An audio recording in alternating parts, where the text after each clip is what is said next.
बिल्कुल दादा जैसे स्मृति ने भी बाएं हाथ से बल्लेबाजी करना शुरू किया अपने भाई की वजह से। दरअसल स्मृति के भाई श्रवण मांदना महाराष्ट्र के लिए एज ग्रुप क्रिकेट खेलते थे और स्मृति अक्सर उनके ट्रेनिंग को देखने जाती थी।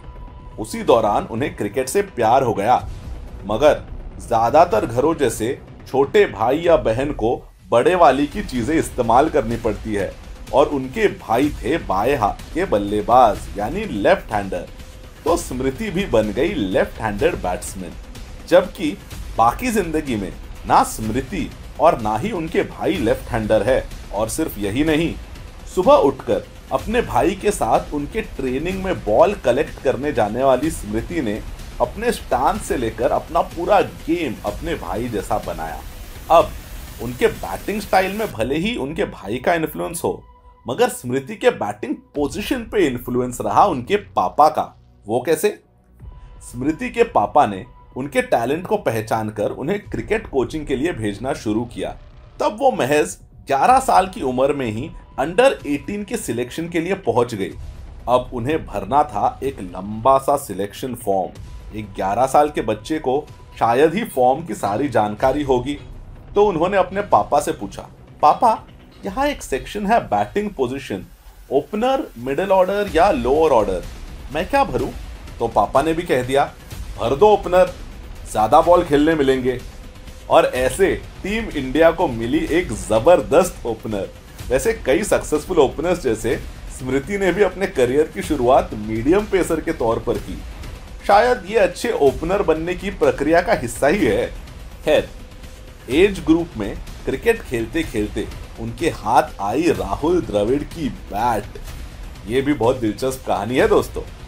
स्मृति के भाई श्रवण ने द्रविड़ से उनकी एक बैट मांगी थी, जो उन्होंने ऑटोग्राफ करके स्मृति के नाम दे दी। अब बैट खेलने के लिए नहीं थी, मगर उसका बैलेंस देखकर स्मृति ने उससे खेलना शुरू किया और गुजरात के खिलाफ दोहरा शतक जड़ दिया। ऐसा करते हुए वो भारतीय डोमेस्टिक क्रिकेट में ये रिकॉर्ड बनाने वाली पहली महिला क्रिकेटर बनी। और यहां से शुरू हुआ द लेजेंड ऑफ स्मृति मांदना। अब भारत की टीम में तो उनका सिलेक्शन होना ही था, मगर 2013 में महज 16 साल की उम्र में उन्होंने भी ये एक्सपेक्ट नहीं किया होगा। और वहां से उनका करियर ठीक ही चल रहा था, मगर फिर आई एक निर्णायक घड़ी। 2016 में विमेन्स बिग बैश लीग में सिलेक्ट होने वाले 2 भारतीय क्रिकेटर में से स्मृति एक बनी। उनकी खुशी का तब ठिकाना नहीं था, मगर 12 जनवरी 2017 में अपने 12वें मैच में फील्डिंग करते समय वो एक ऑकवर्ड तरीके से गिरी और उनके घुटने में दर्द होने लगा। डॉक्टर्स ने बताया कि लिगामेंट रप्चर हो गया है और सर्जरी की जरूरत पड़ेगी। 2017 था वर्ल्ड कप ईयर और स्मृति को वर्ल्ड कप खेलने से ज्यादा कुछ प्यारा नहीं था। तो अपनी सर्जरी के बाद स्मृति ने 24 जून 2017 को अपने कैलेंडर में मार्क कर दिया। क्यों? क्योंकि वो दिन था भारत के पहले वर्ल्ड कप मैच का। स्मृति ने सर्जरी के बाद क्रचेस का इस्तेमाल करना शुरू किया, जिनके बिना वो चल भी नहीं पाती थी। मगर उनके मन में लक्ष्य साफ था, 5 महीनों में रिकवरी करनी है और मैच फिट होना है। उन्होंने धीरे धीरे इसी मकसद से फिजियोथेरेपी पर फोकस करना शुरू किया।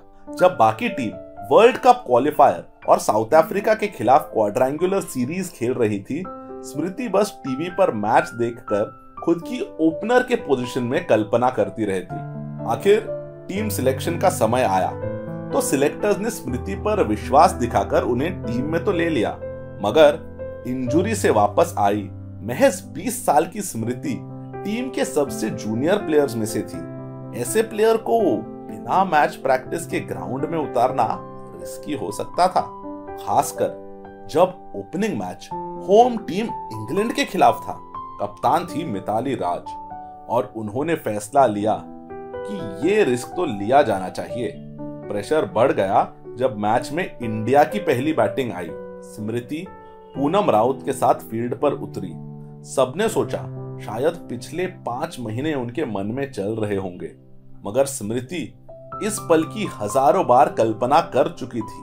उनकी विजुअलाइजेशन की ताकत से वो यहां तक आ गई थी। और वो अब रुकने वाली नहीं थी। उन्होंने 72 बॉल्स में 90 रन्स बनाकर भारत को जीत की ओर बढ़ा दिया। अगले ही मैच में उन्होंने अपने करियर का दूसरा शतक भी बनाया।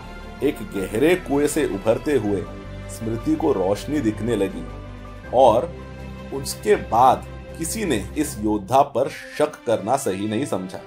2017 की वो इंडियन टीम फाइनल्स तक पहुंची और विमेंस क्रिकेट में दिलचस्पी बढ़ाने में उनका बड़ा योगदान रहा और उस टीम की नायिका थी टीम की सबसे जूनियर सदस्यों में से एक स्मृति मानधना।